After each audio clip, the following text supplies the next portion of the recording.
Hello and welcome everyone. I'm Devaa Haley Mitchell and I'm really excited to be sharing with you a woman I've recently come to know, Laura Plum.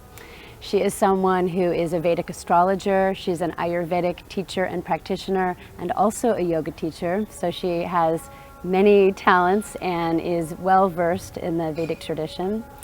And she's also someone who cares a lot about the sacred feminine, which obviously is a topic very near and dear to my own heart. And one of the things you were just telling me about is that you teach women and girls about Shakti and the power of it. So I'd love you to just start there, and for those who may not know a lot about Shakti, to describe it and why it's so important. Yeah. Well, Shakti is a word that means power. And it's the power of consciousness. So it's the power of consciousness, that which is beyond form and name and all that which we seek to connect to when we meditate, right? That which is the creative impulse of the world, that expression of consciousness, that which creates that creative intelligence is Shakti. So it's the power to create, it's the power to heal, it's the power to nurture. It's the power behind all life and all existence. And so what's interesting about that is many people connect Shakti to the feminine, but in the way you're describing it, it's something that's very much alive. It's power. It's power. For all, Yeah. not just women. I think it's a radically different way of looking at masculine, feminine. Because a lot of times we'll say, well, the masculine is the action and the feminine is receptive. And actually this is very different. We say Shiva and Shakti, Shiva being consciousness itself, but also the word for divine masculine. That is actually an inert, stable, just consciousness, right? That's just peace itself. The action comes from the Shakti.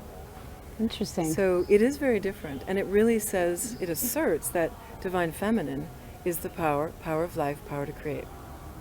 It's a really different way of looking at things, and yet I think once we orient to this way of looking at it, we do see that in life. Is it also though that both men and women have both Shiva and Shakti? Is Of that course. the idea? Yeah. And I think in any spiritual tradition, the idea is to integrate those two powers and forces within us. In any spiritual tradition, I've studied the Toltec tradition, for instance, or shamanism, and in yoga, you'll see that the more men cultivate the practice, the softer they become, the sweeter they become.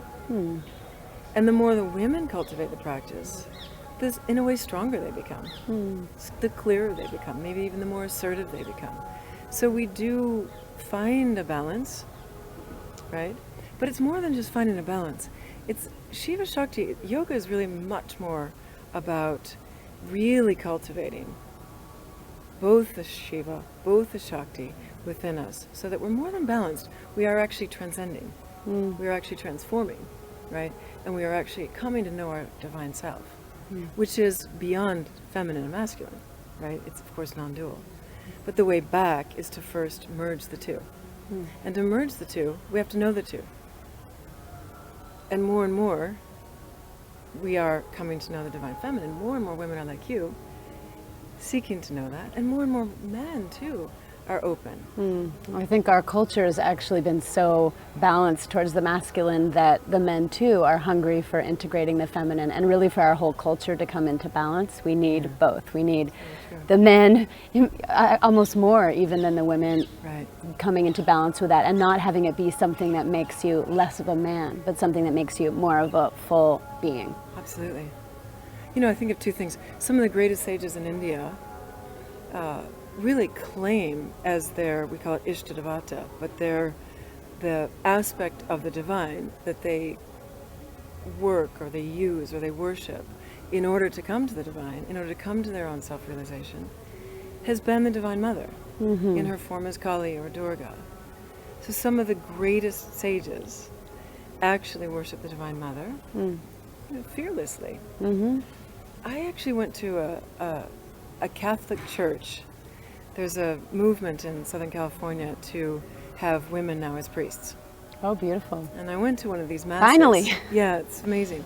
I went to one of these masses, and what was really surprising to me was how actively engaged the men were. And I actually think there were more men in the congregation than there were women. Wow. And what stunned but also delighted me was to see something that seemed like men hungry for an expression of the divine feminine. Mm. Yeah, I think we're all hungry for it. And so as you're talking about this, for all who are watching and participating with us at a distance, I wonder if you could share a little more about, you said something about those who practice Shakti. Right. So what are some of the practices that we can enjoy and share in order to cultivate this feminine aspect? So what I love so much about the Vedic tradition is that it gives us narratives that describe a spiritual path. It describes not only tools, but it describes what we're going to encounter along the way. What I also love about it is, every spiritual tradition really does say something along the lines of, in the beginning is the word. And the Vedic tradition really understands that from the beginning to where we are now, there's a certain intelligence and a certain governing order. And the narratives speak to that as well. So the narrative of Shakti, what is Shakti, who is Shakti, that's a good place to start, just to understand that as important as Shiva or the divine masculine is the divine feminine. In fact, no men would exist without that principle, it. actually. And what I also love about it is that there's this unbroken, we talked about this earlier, unbroken, never-ending tradition of worship of the Divine Mother.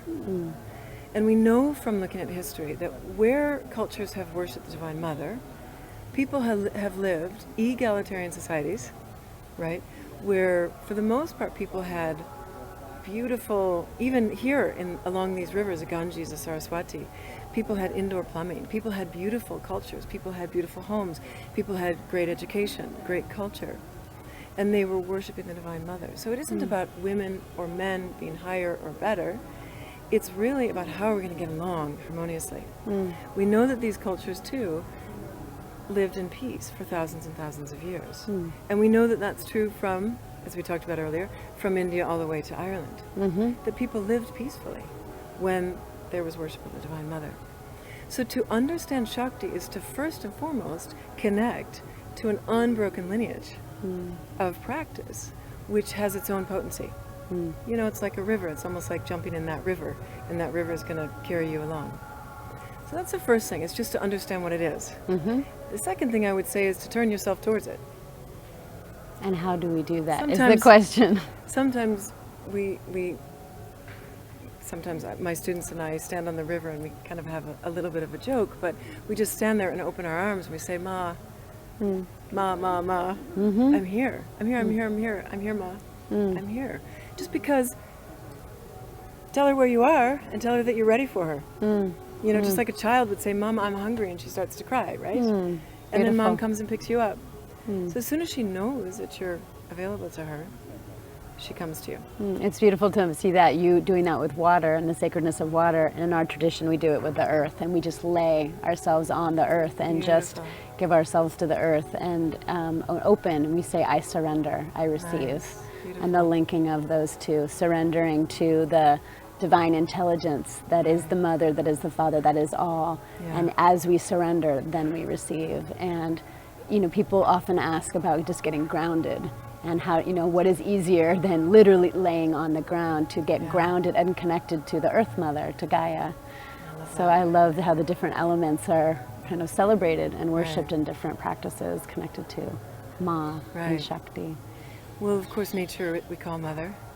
So spending time in nature is a great way to connect. Connecting to earth, connecting to water, connecting to our breath, which is connecting to the air element. Are there yogic things because obviously you're a yoga teacher, are there certain practices or breath, maybe you could even offer a practice if there's a simple one that you have on the tip of your tongue for people? Well, if I could just give some context to that. Sure, So, we can call her Divine Mother, we can call her Ma. Languages around the world call it Ma. We're calling it Shakti. There's many, many names for the Divine Feminine. But then she expresses in many forms. She expresses as Durga in the Vedic tradition, Durga, Kali, Lakshmi, Saraswati, etc., right? And so in my teachings, I share with people this path of, it's from the Devi Mahatmya, it's a whole narrative that I was talking about earlier, that describes Durga coming to save the world.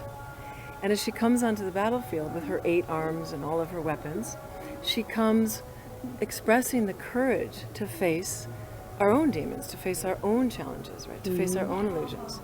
And immediately then she spins and becomes Kali.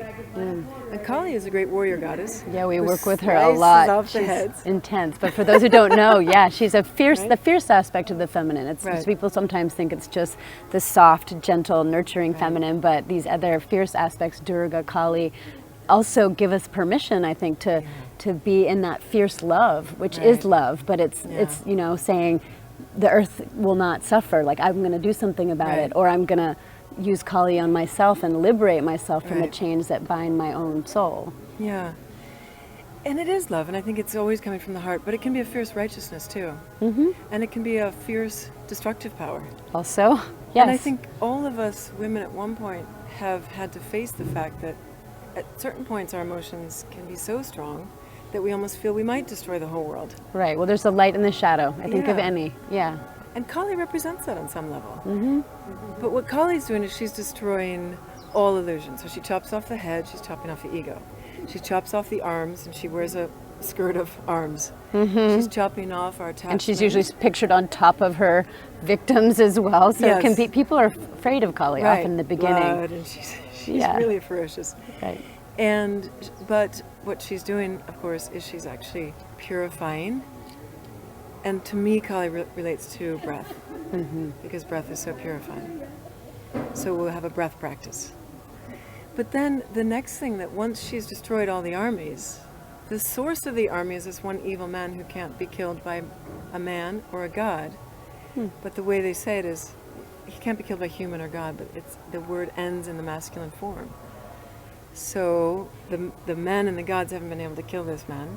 So we're thinking that maybe the divine feminine can. But they've got to pull him out of hiding now. So she spins and becomes Lakshmi, who's beauty and fertility, right? And so Lakshmi's so beautiful that he's drawn to her, and he comes right out of his hiding and says, "You're the most beautiful thing, you must marry me." And having done her work, she then becomes Saraswati and says, "I'll marry you if you can win this game I'm going to play." And she gives them a little word game, a little quiz. And she is creative intelligence, so she outsmarts him, and then turns back into Durga, who in his surprise, Durga is able to lop his head off. So Kali is breath. She prevails in the end. Yes. Durga is the courage to start a spiritual path.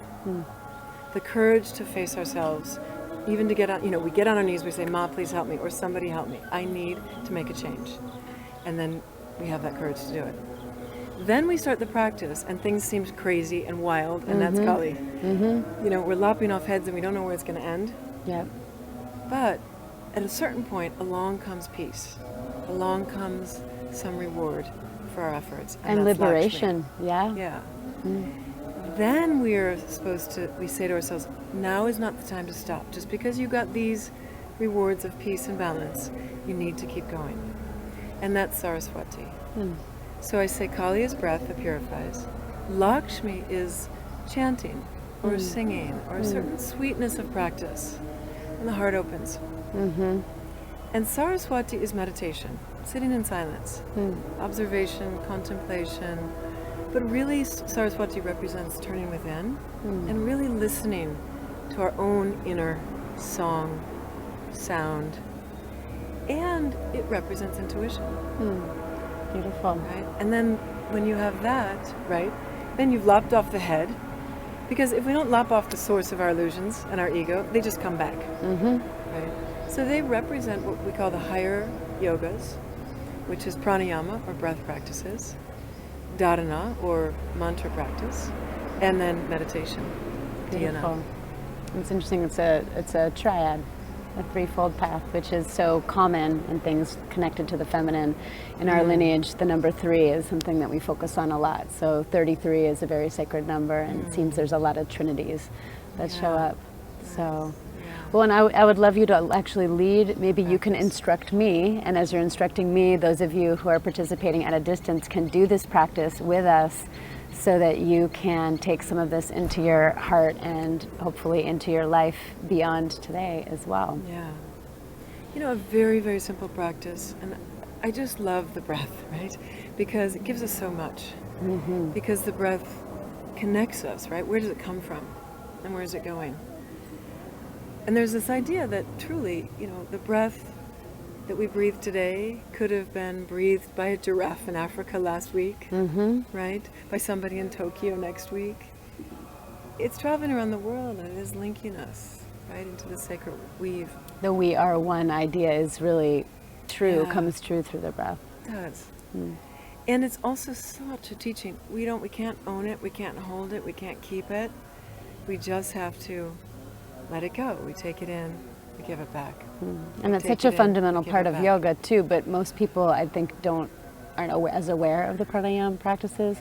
There's more about the asana and the poses, which is powerful, but the breath is also very powerful. I mean, I love the trinity that you described, because for me actually the most powerful is the mantric practice. But we're each different. So some people it's meditation, others it might be breath or pose, but I love the full spectrum. As you and I know and probably live, we can do mantra anywhere. But it takes a while before you can do mantra anywhere. One thing you can and are doing everywhere is we're always breathing. Yes. And so the breath practice is so beautiful too, because it goes with you wherever you go. It's accessible whenever you need it. So just a simple thing to do is just to really be aware of the breath. We say the inhale is Shakti, right? Because the inhale gives us life, supports our life, strengthens our life, gives us more prana, more energy, more aliveness. Then we say the exhale is Shiva, because we're emptying, we're letting go, we're coming back to that which we are beyond even the breath. So I like to think of receiving the inhale, and then on the exhale, letting it be an offering. Right? So on the inhale, I'm saying to Shakti, thank you, Ma. Thank you, divine, divine life, light, love. Thank you for filling me up. Thank you for loving me and supporting me. So it's just really, on the inhale, being very intentional. And then filling the pelvic bowl, rib cage, chest. Pause to really feel it. I love how women are so good at feeling. And the sense of touch or feeling is said to be the king of the five senses, the Raj Tanmatra. So pause to feel it. And then as you exhale, it goes out the chest, ribs, belly, navel to the spine. But really let that be an offering, and you'll notice as you pull your navel to your spine how everything comes up to your heart. So you inhale, fill belly, ribs, chest, hold it at your heart. Exhale out chest, ribs, belly, navel to your spine. But still there's an offering from your heart. So let's See? do this together, Love and the I'll do it. connection. I'll close my eyes, and why don't you just guide me as if I am in this moment one of your students. So, yeah. So what you're going to do is you're going to take your hands just to your lower belly. And so those of you who are watching, I want to invite you also to please do this with us. So hands to belly. Hands to belly. So just Okay. think about it, closing your eyes. Just think about it as filling your hands. So breathe into your hands and feel your hands expand as your belly expands. Just start there. And then as you exhale, just notice the feeling of pulling your navel towards your spine. You're contracting your belly. That'll push your diaphragm up to help expel more breath out of your lungs. Then you release your belly. Your diaphragm will pull down. Then you'll be able to really fill your lungs. Okay? So just focusing on the belly first. Exhale, your navel goes to your spine. Your spine is long and tall. Shoulders are soft. Okay. So continuing, you're going to inhale, fill your belly, filling your hands. And then you'll exhale your navel to your spine. And we're going to graduate that. We're going to inhale to the belly. And then bring your breath up into your rib cage. Your ribs tend to go wide. So belly forward, ribs wide. Exhaling, release your ribs. They knit back together. And then your navel goes to your spine. Belly empties. Okay? Getting that? Good. So inhale, belly, ribs, and now bring it all the way up to the chest. Nice. And you're exhaling out of your chest, ribs, belly. Good. Perfect. So belly, ribs, chest. Nice. So everyone can see that. You can see where your chest lifts. And it's like you're bringing your breath to your heart. Hold it. And then as you exhale, think about your exhale being a heart offering. So you're offering life back to life. Yeah. It's actually harder than it sounds to get it all coordinated. Yeah. Which is so great because now you can't think about any problems. It's true. You have can to only really think about this.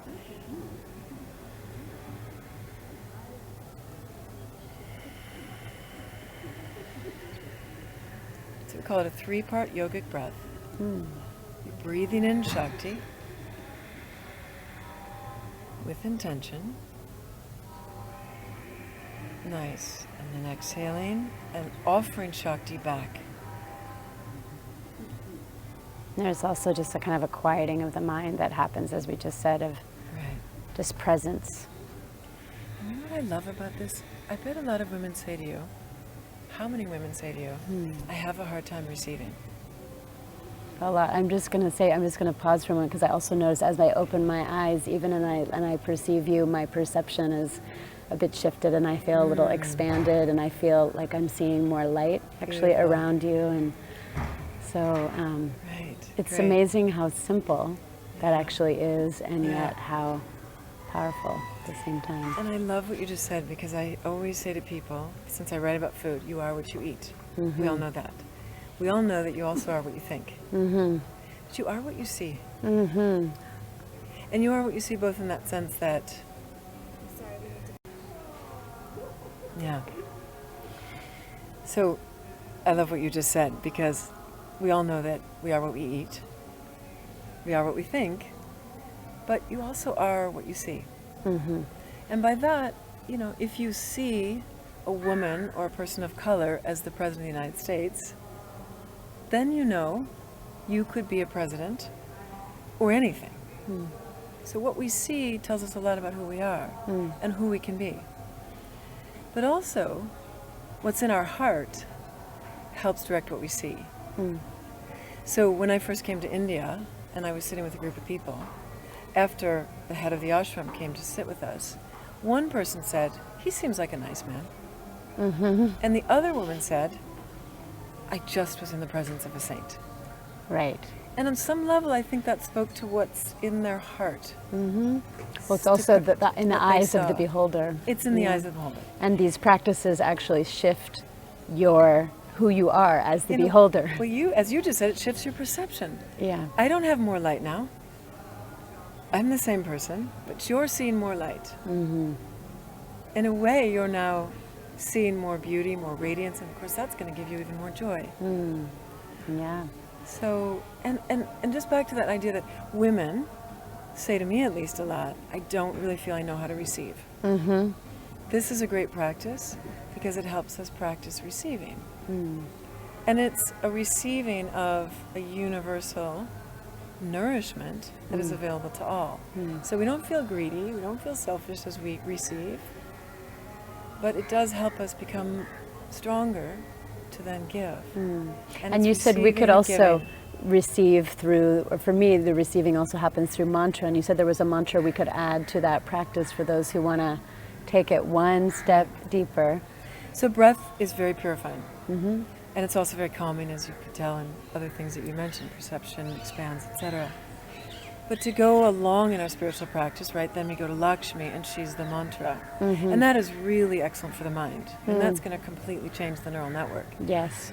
So if you want, as you do this breath practice, once you really feel established in it, on your exhale, you can just say Ma. So it would be inhaling. Ma meaning mother. Mother, of course. And Ma having a beautiful sound. Yeah. Is delicious. And it soothing. vibrates also. That's part of what I love about the mantra practice that I do, is it vibrates a certain part of your being that actually physically opens you. And that's part of why it's so powerful. Right. So is a very soothing sound. And it helps to balance and calm the nervous system. And Ah is Sound the of opening the heart. Yes. So Ma, of course, Ma is the heart sound. So you would inhale, belly, ribs, chest. You hold it there at your heart, and then it's the heart offering. So as you exhale, out the heart, out the chest, ribs, belly, you could do it with a Ma.